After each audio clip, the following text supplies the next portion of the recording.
What's up, everybody? It's your boy Alex Durflinger here with your boy DracoDubz. What's up, everyone? And we are here to bring you positivity and help you find the best and most authentic version of yourselves. And today we are discussing the difference between neurotypical and neurodivergence. I don't claim to be the creator, but I'm a savior.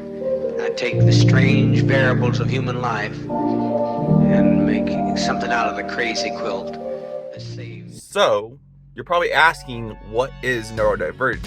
Well, it's basically neural networks in your brain which is wired differently for certain people. It's a wide spectrum where it can range from people with like autism, ADHD, depression, anxiety, ADD, all that kind of stuff. So it hits for a lot of people, and it's really interesting because maybe some people know what neurodivergence is, and maybe some people don't. There's neurotypical, which is like what most people are, but neurodivergence, it actually like really changes how you do things normally. So a lot of things that would be like normal for a normal person, like, you know, hints of stuff, people with neurodivergence have a problem picking up on subtlety and like stuff like that, like conversation and stuff. But we are good at picking up in small details and patterns in certain things.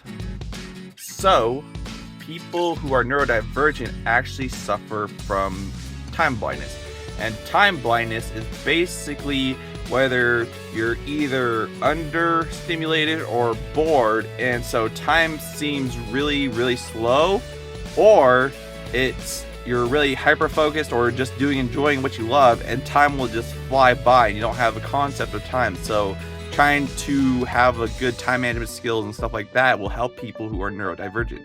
So another thing that people who are neurodivergent struggle from is this thing called executive dysfunction, and it's basically finding motivation to finish tasks. So that could be something as simple as like cleaning up or doing chores, and that's why sometimes people like with depression or whatever, it feels like a task and you don't want to do it because it feels like a task, and so you kind of like push it off. And so that's something with people who are neurotypical don't understand, is that people who are neurodivergent have a hard time trying to get tasks started. Also, apparently being really neurodivergent is like also really affects your sleeping. So you can either oversleep and still feel tired, or you can get less sleep than normal. And sometimes a lot of people who can survive on less sleep are probably neurodivergent because they can actually survive off of less sleep than the normal person can. So something also, this is all facts about people who are neurodivergent. So also, people who are neurodivergent have these things called hyperfixations, where they basically find an item or whatever and it has like a sort of meaning to them. And so a lot of neurodivergent people can get like attached to items and stuff, and even though it may seem insignificant to someone else, it could mean a lot to them personally. Do you have anything to add about hyperfixations? Yeah, actually, for example, some people can hyperfixate on something. Like, for example, one of my things I like is my computer here, because it's got everything. Like, this is my livelihood. But that's something that most people can fixate over.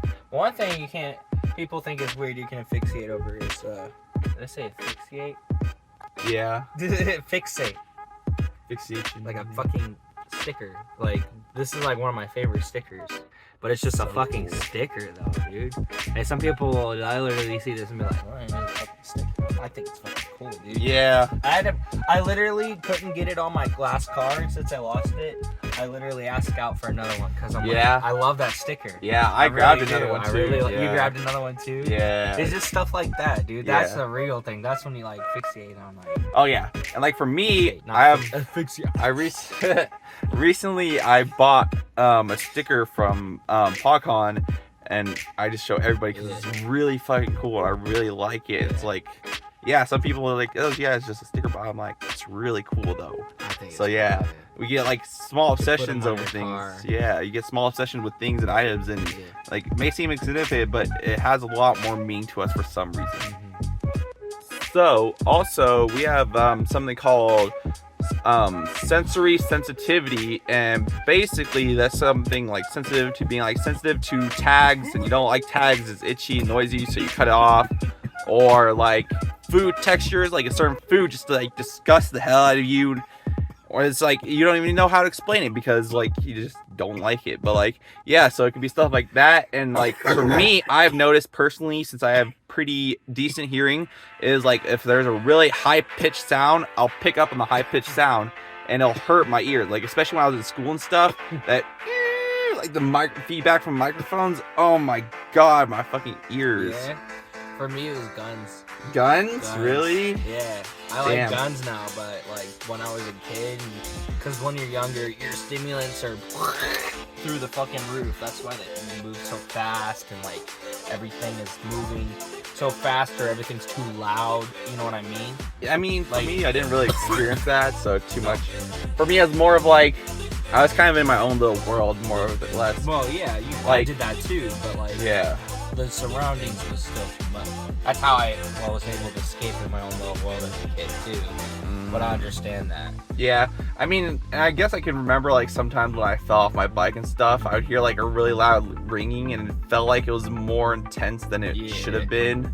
But like, even though it didn't seem that bad. Even as you grow up, you still kind of have moments where you still notice the neurodivergency, but your childhood is in the past, you still notice it as an adult. Oh yeah. And like for example, I like that video on YouTube where they're like showing a neurotypical person just walking down the street. Yeah. It's all fine. You see, he looks obviously embarrassed.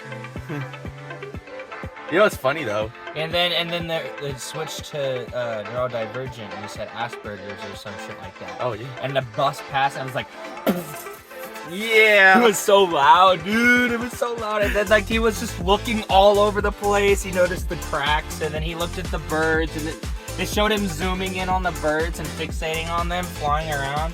That's pretty much so interesting, dude. Also, like I was saying earlier, like we neurodivergent people are by far the most creative and like intuitive people, because like the thing is like we pick up on the small details, and so also we just like have really creative minds. So that's why having neurodivergence and awareness about it is really interesting. We need neurodivergent people in the world. So also people who are neurodivergent also suffer from something called auditory dissociation. So basically you can hear a full sentence and then either miss parts in the sentence, or, and I do this a lot, but like you'll hear what they say and it doesn't process in your brain, but then like you like, oh, I understand what you said.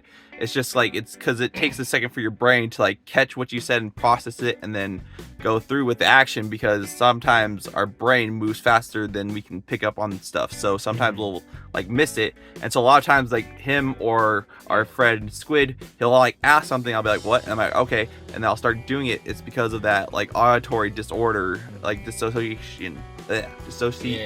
For me, it's like I said earlier to you off camera, the thought that someone throws something at me and says something to me and I'm not really paying full attention to it, it's out of my head.